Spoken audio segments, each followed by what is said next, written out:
Hello everyone, in today's episode I want to talk about the ancient philosophy of Stoicism and how all those blokes from the past who lived in tents and didn't have Wi-Fi, how did they stay happy?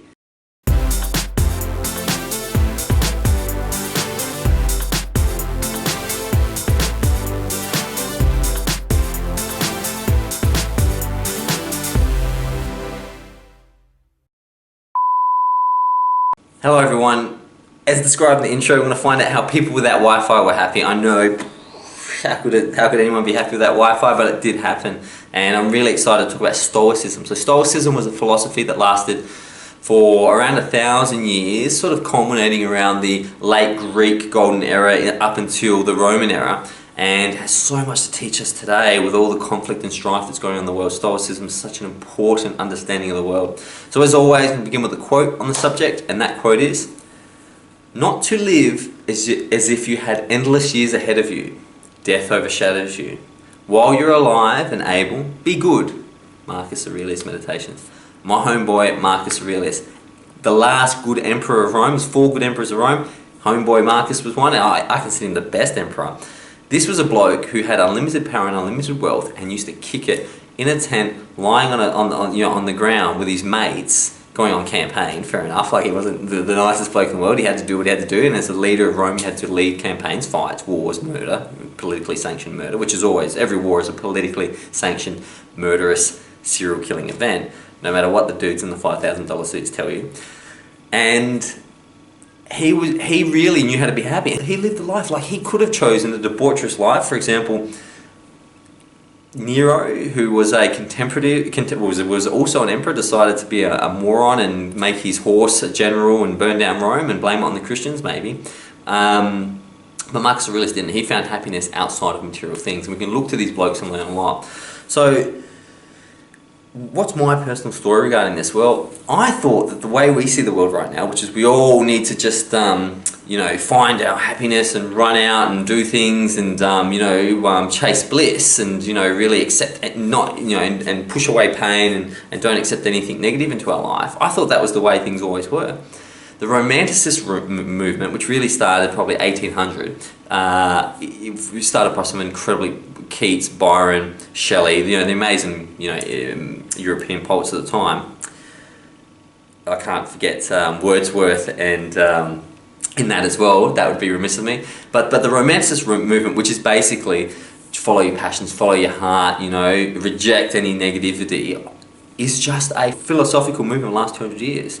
We haven't lived, humans, us, the collective unconscious, hasn't lived under that philosophy for the majority of our time. So we need to understand that the way we live now isn't necessarily the best way to live. And I think Romanticism has reached the end. People have realised that driving really cool cars and having really great casual sex with lots of people, it does wear after a while. I've had sex with incredibly beautiful women. I've driven $250,000 sports cars. I have travelled and I've earned, close to $500,000 a year. Done it, got the stamps and the t-shirt and the little spoons, and guess what? It's not fulfilling. There's something much more fulfilling, much closer at heart that requires much less work, which is what we want to talk about today. So these guys lived in challenging times. Like most of them, we're talking about the ancients. We're talking about ancient Roman blokes. We're talking about gladiators getting cut up in the arena. They didn't live that long, but they were happy, and they didn't have Wi-Fi, as I mentioned, which is key for me. So another way to understand or visualize this is another excerpt from Meditations, which I'm going to put into a book soon and distribute via the internet, which is, "Today I escaped anxiety," or "No, I discarded it because it was within me, in my own perceptions, not outside." Marcus Aurelius. So Stoicism, let's go through this, right? Let's create an understanding. So number 1, Stoicism acknowledges that all emotions come from within. Stoicism says there's nothing outside of you that can make you feel any way. Now we know this, right? We've done enough videos to know that one person who likes ice cream, another person who hates ice cream, it's not the ice cream, it's how they feel inside about the ice cream. Because if it was the ice cream's having 2 dualistic effects at the same time, which is impossible. You have to understand that, because if you keep blaming external situations for how you feel, you will suffer the deepest levels of suffering. I've been there, got the spoons, like I said, it's something that you need to know. Number 2, find someone you respect and use them to stay honest. The idea of mentoring or the idea of having role models is really important. We've lost that now. Our role models are Kanye West and Kim Kardashian. Much as, I've got, Kanye's first two albums were pretty good. These are not role models. These are not people you want to model your life on. I tell you what, if you spent 40 minutes with them alone when they were being honest, they don't want to spend any time with them. It's all a front. They're not the happiest people in the world, and that's why drug abuse is so rampant through those sort of industries.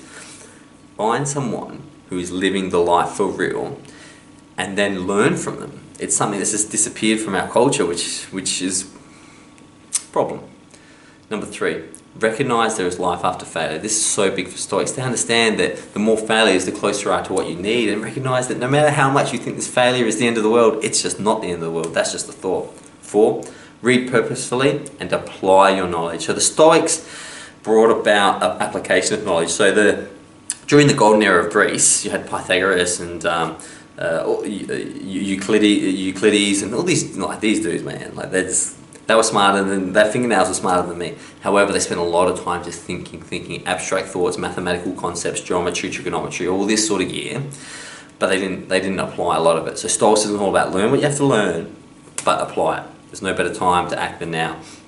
5, challenge yourself to be brutally honest. They love this. Just be brutally honest. Get it out there. Get clear. Get straightforward and live from your truth. Number 6, reflect on what you spend the most time on. So many people wonder why they're unhappy, but the majority of their time is spent watching television, which isn't going to make you happy, doing a job that they don't like, and eating food that makes you sick. And they go, why am I so unhappy? Well, look at the way you spend your time. That was big for Stoics. 7, remind yourself you weren't meant to procrastinate. Like, you weren't put on this earth to sit down and worry and think about things. You were put on this earth to experience. And you need to remind yourself whenever you're procrastinating, you're going to get some sleep soon. Let procrastinate all through your sleep, and then when you get up, live and enjoy. Number 8, put the phone away and be present. They obviously didn't say this. They talked about presence all the time. But put away distractions. Put away your phone. Turn it off. Turn it off. Turn it off. Turn it off. You're not going to miss out on anything important. The notifications are not important. Listen, I would like to remind you that we've had global communications now for about 200 odd years. And none of that was like mobile phones, which is, direct interpersonal. But we always got the information. Remember when you were a kid? Well, you might know it depending on your age. When I was a kid, we didn't have cell phones. Guess what? I still went to parties. I still met people. I still had a great life. Turn the phone off. Number 9, remind yourself that time is our most precious resource. Be the good person now. Not tomorrow, not yesterday, but now. These insights, Stoicism is such an incredible way to live your life. Understand the Romanticist period, which is what we're living under now, is just one period. Understand these philosophies. Think about these philosophies and ask yourself, which one serves me the most? Which one gives me the most happiness? And then go from there. I'm going to see you tomorrow because there's another video. There's 365. I need to remind myself. That's why I like Stoicism, because I need to get back at it. But I'll see you tomorrow. Until then, goodbye.